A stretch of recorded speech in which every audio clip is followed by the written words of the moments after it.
A partir de 1930, então, diante da crise que o mundo passava e diante do Brasil precisar urgentemente de produtos industrializados, dá-se início da chamada segunda fase da industrialização do Brasil.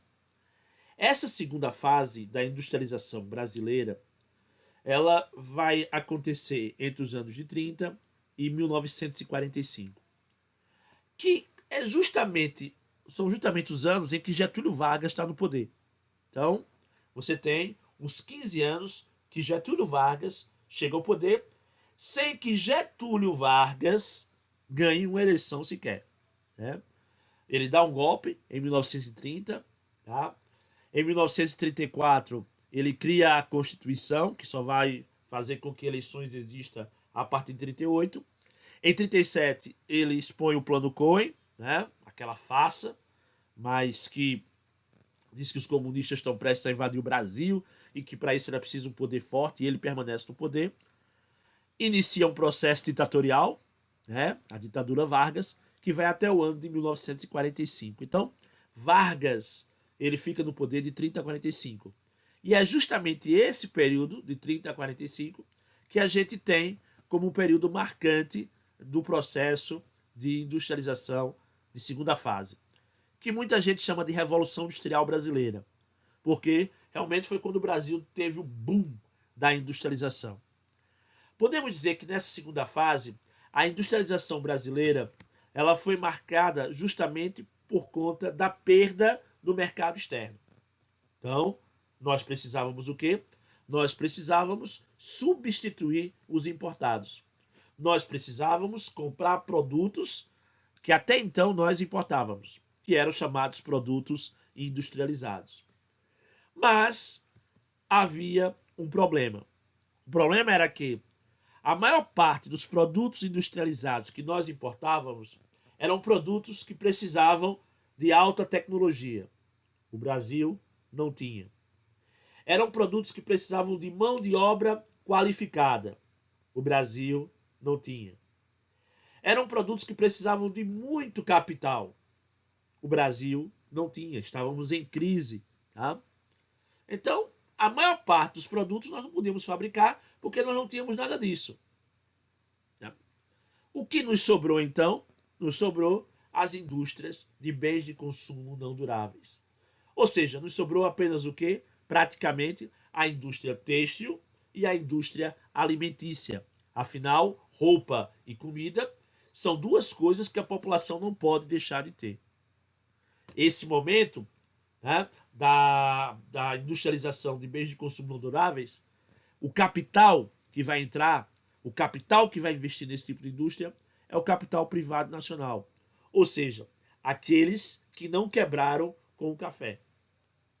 Aqueles que não investiram tudo no café e que tinham outros investimentos, esses acabaram não quebrando. E ao não quebrar, eles tinham dinheiro que precisava para que a gente tivesse o quê? Para que a gente iniciasse esse processo de bens de consumo não duráveis, para que a gente iniciasse esse processo de industrialização a partir de 1930. Não havia outra saída. Foi mais ou menos que uma pressão. Se antes os barões de café e a elite não queria que o Brasil se desgrudasse da agroexportação, agora era preciso que nós investíssemos nas chamadas indústrias de bens de consumo não duráveis. Tá? Bom, o café, se naquele primeiro momento mais dificultou do que ajudou a industrialização, nesse momento agora, né, na segunda fase, o café vai ser primordial para a industrialização brasileira. Por quê? Além do capital que eu já falei para vocês, ou seja, o que restou, né, da crise, o café também vai dar para a indústria infraestrutura. Não era a infraestrutura mais adequada para a industrialização, mas era a que tinha. Era a que tinha. Então não tinha saída. Essa industrialização ela acaba acontecendo justamente no Sudeste por causa da infraestrutura que o café tinha deixado. E claro, a concentração industrial no Sudeste. Isso também vai ser fundamental para que a gente possa entender, tá certo? Porque o Sudeste começa a concentrar as indústrias no Brasil. Porque o que incentivou a industrialização nesse momento foi nada mais nada menos do que o quê? Justamente do que o o café, a estrutura do café, o capital do café. Então aí a gente passa a ter o Sudeste concentrando grande parte da indústria. Afinal, o café era produzido principalmente em São Paulo e Rio de Janeiro. Bom, é bem verdade que a gente também tem que entender que a partir do Estado Novo, a partir de 38, 37, né? Getúlio também começa, de uma certa forma, a investir um pouco mais também na indústria de base. Então, o governo dele, nessa fase final da primeira etapa dele no governo, né, na fase do Estado Novo, já começamos a ter investimentos também na indústria de base. Não é o forte por enquanto. A indústria de base começa só numa outra fase a ter uma força muito maior. Mas não resta dúvidas que a gente já começa, por exemplo, e talvez o grande investimento aí tenha sido a Companhia Siderúrgica Nacional, um acordo com os Estados Unidos da América, no qual o Brasil entraria na Segunda Guerra Mundial apoiando os Estados Unidos da América, apoiando os aliados, e em troca os Estados Unidos da América financiaria para o Brasil a construção da CSN, da Companhia Siderúrgica Nacional. Então, nessa última parte do governo Vargas, a gente já tem alguns investimentos em indústria de base, mas não é o forte. Tá? O forte, na verdade, vem a partir de 1946, digamos assim. Ou seja, Vargas sai do poder, coloca no poder um aliado, Eurico Gaspar Dutra, mas que esse aliado, no instante, né, desata os nós com Vargas. Até porque Vargas, desde sempre, ele se mostrou muito nacionalista. Tudo o que ele queria era que o desenvolvimento fosse para o Brasil, para o Brasil e para o Brasil. E Dutra, general Eurico Gaspar Dutra, ele vai ter uma postura um pouco diferente. A postura de Eurico Gaspar Dutra vai ser uma postura mais ligada aos interesses do Brasil no mercado externo. Ou seja, ele vai abrir as portas do mercado externo para o Brasil.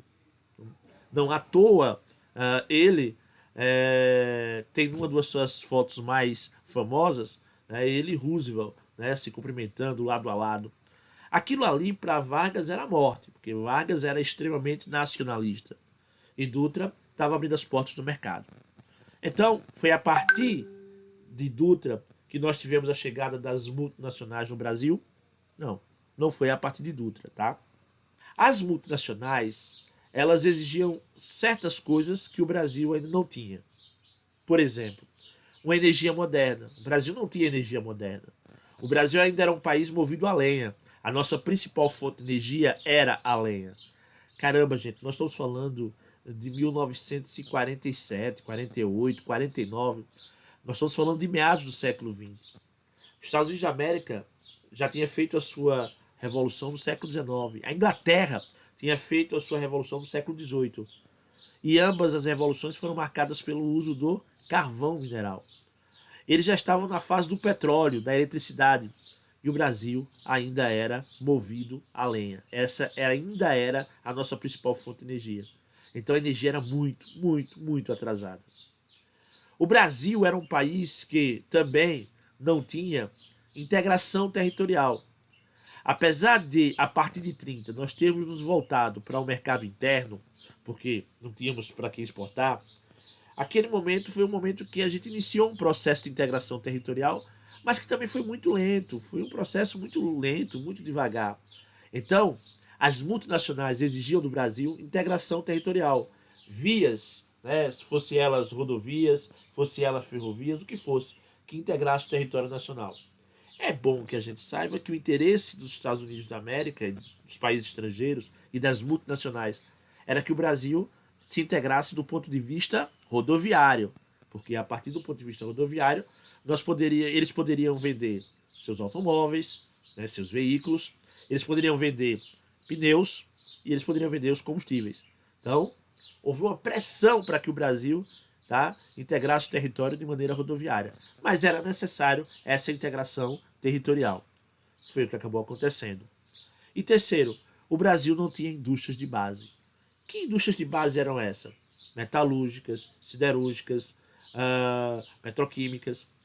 Veja, o que nós tínhamos era muito poucas. Então não era o suficiente ainda para que as multinacionais viessem para o Brasil. Então, as multinacionais não encontraram no Brasil uma estrutura e uma logística capaz de atender aos seus interesses durante o governo Gaspar Dutra. Por isso que elas não vieram nesse momento, elas só vêm posteriormente, mas não nesse momento. E aí, nós temos a volta de Getúlio Vargas. Getúlio Vargas volta em 1951. E aí, quando Getúlio volta, ele começa a criar toda essa infraestrutura que as multinacionais queriam. Mas ele morreu dizendo que tudo o que ele estava fazendo não era para atender os interesses externos, e sim para atender o mercado interno. Então Getúlio vai investir pesado na integração territorial, através das chamadas rodovias. Né? Ele vai criar toda uma logística, né? Que, claro, não é no governo dele que tudo vai ficar pronto. Até hoje não está pronto, se é que a gente pode dizer assim. Getúlio vai investir muito na modernização da energia brasileira, principalmente com a Eletrobras e, claro, né, com a Petrobras. Então, nós tínhamos ali duas empresas que iriam modernizar as fontes de energia do Brasil. Né? E Getúlio vai investir na indústria de base. Começam a surgir ali um monte de indústria de base, Usiminas, Companhia Vale do Rio Doce, tá? Ou seja, uma série de indústrias. E até o BNDES para incentivar o investimento nas indústrias de base. Então, nesse momento, nós temos a forte entrada do capital estatal. Capital de base, a indústria de base vai ter como forte investimento o capital Estado. O Estado, através de Getúlio Vargas, é quem vai tomar conta de todas essas empresas. Até porque não era do interesse do capital privado nacional, nem do capital estrangeiro, investir nessa indústria de base naquele momento, porque eram indústrias muito caras. Então o Estado assume essa condição. E aí nós temos essas grandes estatais, construídas principalmente por Vargas. Eu costumo dizer para os meus alunos que é nesse momento que se fala tanto em privatização de empresas. Eu acho que Vargas deve estar lá mexendo no túmulo, né? Os ossos dele devem estar se remoendo no túmulo, porque ele foi, na verdade, muito nacionalista. Então, desse ponto, Vargas teve esse contexto. Né? E aí, com a morte de Vargas, nós vamos ter a ascensão ao poder, né, depois de um governo intermediário de JK, Juscelino Kubitschek, e aí a gente começa a quarta fase, que vai ser uma fase que vai precisar de uma aula específica para isso. Por hoje, nós ficamos na terceira fase.